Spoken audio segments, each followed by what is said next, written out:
Welcome to this Tuesday reflection on July the 21st.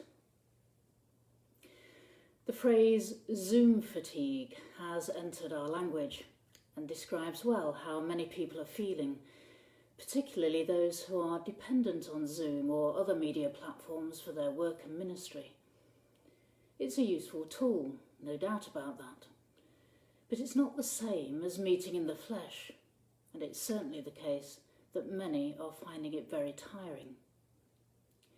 Weary, tired, perhaps even exhausted is how we might expect to feel occasionally because of the demands of work. But to feel like this most of the time isn't sustainable, and in the medium to long term does us no good. We can't function at our best if we're permanently tired. And sometimes, as one or two clergy have admitted to me recently, it's only when we stop, or are forced to stop, that we begin to recognise how tired we are and what loads we've been carrying. It's highly likely that the ways in which we're having to communicate and do our business now is going to be with us for some considerable time to come. Whether or not there's another COVID spike in the autumn, we're still going to have to be careful, with social distancing in place, along with face masks and regular hand washing. I sense that Zoom is going to be with us for a good while yet. Last week, I took a couple of days off, and I've been amazed at what a difference even that short time away has made. I love my job. I'm energised by my ministry here in the Diocese of Monmouth, but taking time out has made me realise within myself how much that short break was needed. For a start, I was able to go away to a different place, a cottage that used to serve as a bolt hole when I was living up in Lancashire. Having the opportunity to be somewhere else helped me put things in a new perspective and see things in a different way. Not that there's anything wrong in how it looks when I'm here, it's just good to have that space between and look at things from a different horizon. It was also a time for finding a different rhythm to the day. For some of us, it is the case that carving out leisure time requires a degree of self-discipline. Getting away makes it easier to adopt a different way of being, out of the usual routine.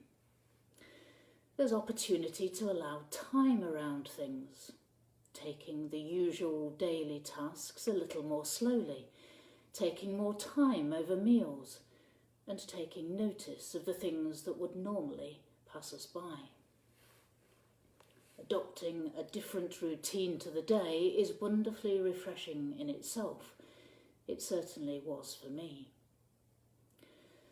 But there's also space and time for doing other things, hobbies that are life-giving and renewing, activities that resource and feed us.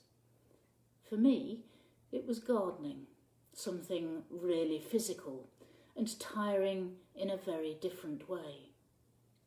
Doing other things and having dedicated time to do something we don't usually have time to do is also refreshing. As my mother used to say to me, a change is as good as a rest. We're on the cusp of what would normally be holiday time. August, certainly for clergy, is a slacker month, with few, if any, meetings. It's an ideal time to do something different. I want to encourage anyone and everyone who's feeling tired, weary and exhausted as a result of the stresses and pressures that working in the light of the pandemic has caused, to take seriously the need for rest, renewal and refreshment. If you can, go away somewhere different, even if only for a few days. or take the opportunity to walk or drive to places that will nourish the soul and nurture the spirit. If you find that you spend your working time in the office or another particular room, try closing the door and staying away. Spend time in a different place if you can. It'll help you put space between you and your work and see things from a different perspective. And take time over things. Take notice of what's around you. Attend to those things that we so often take for granted. Go a little more slowly. Catch up on sleep. And reconnect with your hobbies, passions or interests. Do those things that are life-giving and renewing. For holidays are holy days, whether away or at home. Vital times of refreshment that can recharge those batteries that are running out of fuel, perhaps even running on empty.